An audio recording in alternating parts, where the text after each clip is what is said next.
Some of the new Mega Pokemon are just terrible. I mean, no Mega Pokemon is bad, right? On their own in a vacuum, they're okay. But the opportunity cost of using one of these new Megas when you can use Mega Gengar, Mega Gyarados, Mega Charizard Y, Mega Floette Eternal is just Mega Fluttermane. Why in the world would I use Victory Bell? Well, today we're gonna try and fix that. I'm gonna take some of the worst Megas that are in Pokemon Champions right now and try and fix them and buff them up a bit just to make them a little bit more viable. First up, let's talk about the aforementioned Mega Victory Bell. I mean, as much as I like this guy's design, it's just really, really bad. Your Mega Pokemon's ability only getting utility when it dies isn't great, right? Inner Doubt is pretty cool in something like Pyukumuku because you can kind of force a big trade, but I don't really want to sack my Mega Pokemon for a lot of damage. So that's where we're gonna start. If you remember back to the trailers for Pokemon Legends ZA, it showed Mega Victory Bell like melting steel fences with its poison, so I kind of want to lean in that corrosion vibe. Now, I don't want to just give it corrosion. While that would be good, I want to go a little bit farther. Because this doesn't show it just poisoning steel types, it shows it melting steel types. So we're going to make a little bit more of a buffed up version of corrosion and call it Blight. Blight will function the same as corrosion, right? The exact same, but instead of just being able to poison steel and poison types with moves like Toxic, now your Sludge Bombs and Sludge Waves and Poison Jabs will now hit steel types super effectively, melting them away completely. I think this is a really cool tech. From a single battles perspective, if you're playing into something like a Ferrothorn or an Aegislash or whatever it may be, hitting them with a super effective Sludge Bomb is really, really valuable. And even from a doubles perspective, you have Pokemon like Aegislash right now, you have Pokemon like King Gambit that absolutely wall you, now you're going to hit them super effectively, really hard with a pretty decent special attack stat. Now I do want to optimize the stats a little bit too. We're going to kind of min-max it just a tiny bit, not anything crazy. We're basically going to take out the 20 that they gave it in its attack stat, and we're going to redistribute that to its defenses. Plus 10 defense, plus 10 special defense. This is going to allow it to be an incredibly bulky attacker, outputting a lot of damage, but also with a ton of staying power. And then I do want to add one move to its move pool, and that's going to be Leech Seed. I think these bulky grasses, especially something like Mega Victory Bell, which has access to Strength Sap, would really, really appreciate the extra added recovery as well as chipping down opposing threats. Here's a sample set on screen for you. I think this could work in singles or doubles. You'll see in doubles, you'll probably want to run something like a Protect maybe. You could also swap out something like Strength Sap for Protect, but you're basically going to run dual stabs with Sludge Bomb and Giga Drain with Leech Seed or Protect and then Strength Sap as an option as well. I think all three of those moves can be intermixed throughout if you had a big Mega Victory Bell like this. And I think it'd be pretty strong. It'd be max Spadef, especially in doubles. I think being able to just completely resist Mega Floette would be really, really nice. And with Strength Sap, you're kind of circumventing not being physically defensive by lowering the target's attack stats. Especially if you pair this alongside something like an Incineroar getting Intimidate drops as well. I think this Pokemon could be really, really annoying if it were to get this Blight ability. Next up is Mega Meowstic, and oh my goodness, what did they do to this guy? I mean, it's just worse Mega Alakazam. Now, Mega Alakazam, Demon in singles. I love that guy. Not the greatest in doubles already, especially with no psychic terrain setters, currently in the game, or auto terrain setters with Psychic Surge. So Mega Alakazam already isn't great at the moment in the VGC format. Mega Meowstic, ugh, man. Now, I think the main fix this guy is pretty easy. We're gonna get rid of Trace, which Mega Alakazam already has, and we're going to give it Psychic Surge.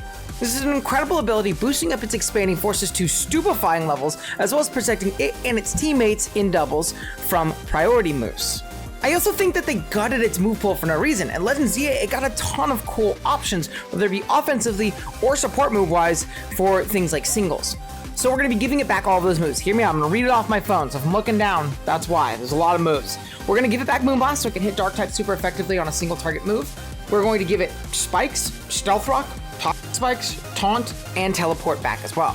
Now, this isn't as important for the VGC format, but in singles, I think having a strong expanding force user like this that can set up a spike on a force switch is actually really, really valuable. Then we're going to fix it a little bit in regards to its speed and kind of min-max it a little bit more. 124 is solid, but not the greatest. I do want to give it that 130 jump point or that 130 benchmark to like break past. We're going to take 10 out of its special defense at a gain, and we're going to put it in its speed. This is going to allow Mega Meowstic to function as an incredible breaker in both singles and doubles. In singles, I think you'd see a lot of nasty plot variants with Expanding Force, and then you have like Moonblast, you can have Shadow Ball, you can even rock a Taunt to be like a utility, strong 3-attack breaker.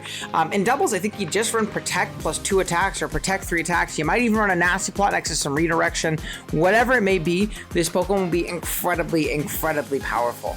And it'd be a big upgrade from it being just not worth using at all right now, especially in doubles when you take into the fact that it can be female Meowstic beforehand. And if your opponent brings something like an Incineroar and they int you, you get a competitive boost. Now you're throwing out +2 expanding forces. As long as you got something next to your Meowstic that handles Incin, you're in a pretty good spot. Really quick before we jump into the next Pokemon, I do want to implore you guys to please drop a like in the video as well as subscribe to the channel. We're on our way to 10k subs, and at 4.5, I really need your help to reach there. I really appreciate it a ton. If you enjoy videos like this, we're buffing Pokemon and making them a little bit stronger competitively.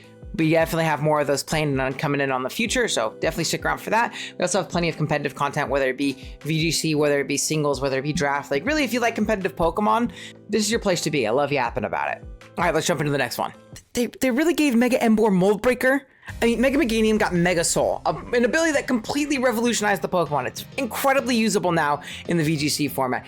Even Mega Feraligatr, who isn't great, got a really cool new ability in Dragonize, allowing its normal moves to turn to Dragon Stab. That's so cool. And they gave Mega Emboar Mold Breaker. What are you gonna hit Heatran with Flare Blitz now? You gonna hit Shedinja with Flare Blitz? I guess you handled Terra Electric Air Balloon, but that's about it. Really, outside of sturdy Pokemon, Mold Breaker isn't giving Mega Emboar much, so that's gonna kind of be where we start. And the ability that I really wanted this guy to get from day one, and I said it a ton on videos, and I'm gonna say it again here, it's gotta be Supreme Overlord.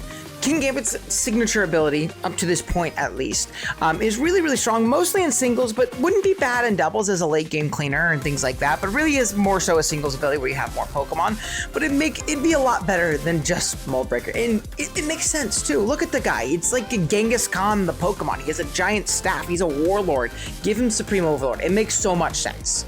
Now, I don't think that's enough to just make this guy like absolutely broken, at least in a VGC context. I think it would actually make it very, very strong in a singles context. So we're gonna min-max it a little bit, and we're gonna make its speed tier a little bit better. I'm not gonna make this guy blazingly fast because I don't think that makes sense, but we're gonna take a little bit out of its useless special attack that you're really never going to use, and we're gonna add it to its speed. This is going to allow it to outspeed a lot more bulkier Pokemon and really, really bully fatter playstyles. It'll also make it a little bit stronger in a tail whip. Then we're gonna give it one move, Slack Off. He's a big guy, right? Slowking can use Slack Off, Slowbro, Hippowdon, all these big guys that like to loaf around most likely. They get Slack Off. I feel like it makes sense for Mega Emboar too, and giving it reliable recovery would be huge.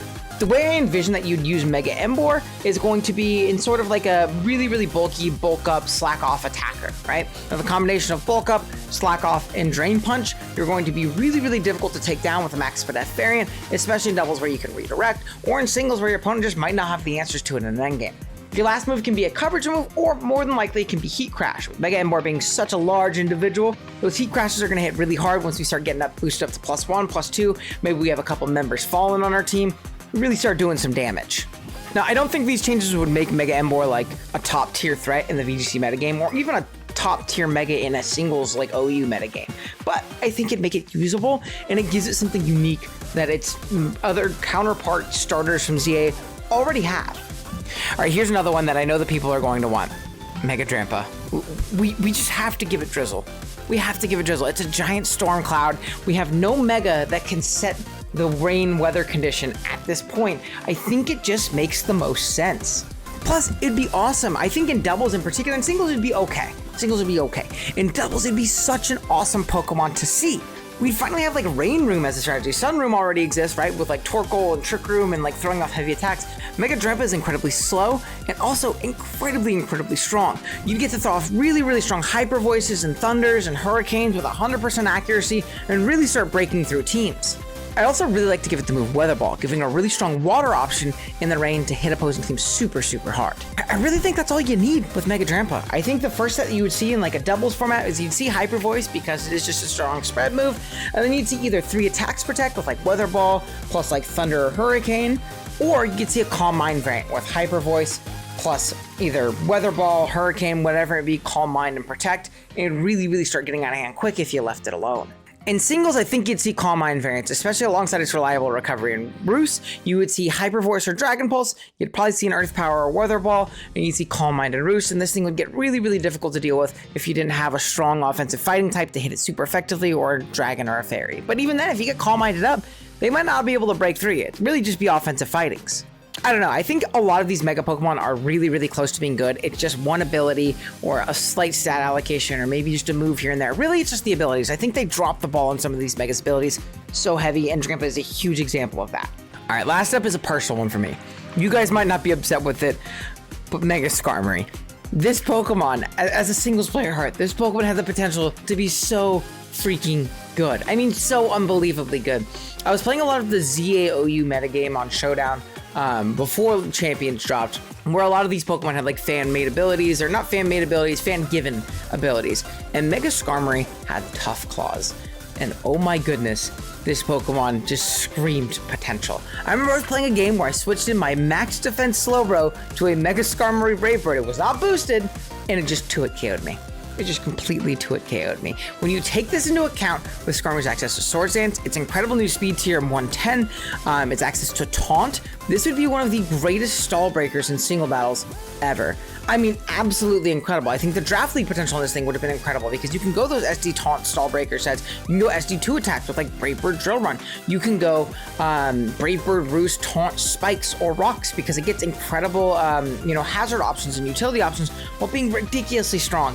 And then they gave it Stalwart, and that made me so upset. Now, Stalwart isn't a bad ability by any means. Being able to ignore redirection in its entirety is really, really nice, though a lot of the redirectors in doubles right now are going to be Pokemon that Mega Skarmory OHKOs anyways. So are we worried about being redirecting them? It's a slight inconvenience, but if you can position your Skarmory correctly, you just kill the redirector anyways, and you probably will want to for your teammate next to you.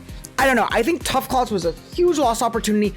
Look at his claws. They're huge. They're so tough. They're so tough. All you need to do is just take away stupid Stalwart and give this guy Tough Claws. I know it's really good in singles, and I'm kind of harping on it singles-wise, but really it'd be solid in doubles too. It'd be worth using this guy and maybe positioning a Follow Me plus a Swords Dance, because he'd probably OHKO the lobby. I don't know. I talked about the Slowbro calc. It's a real chance to just 2-hit KO it even with no hazards up. And then you have Pokemon like, let's say, an Aegislash. If we get up to +2 on max HP Aegislash, we just 2-hit KO it. It's not close. It's not a roll off to leftovers. We do 62.8% minimum to Aegislash in its shield form. That's ridiculous. I don't know. I was so excited for this Pokemon. I love the way it looks. I think it's still okay, but there's so much lost potential. And I want more out of it. I don't know. That's just me. Let me know what you guys think. If there's more Megas that are currently in Pokemon Champions that you want buffed, let me know what you think they should get. Let me know if you want to see more parts to this. If there's more Pokemon you want me to buff, let me know. I love yapping about this type of stuff. Regardless, drop a like on the video, sub if you're new. I'll see you guys in the next one. Later.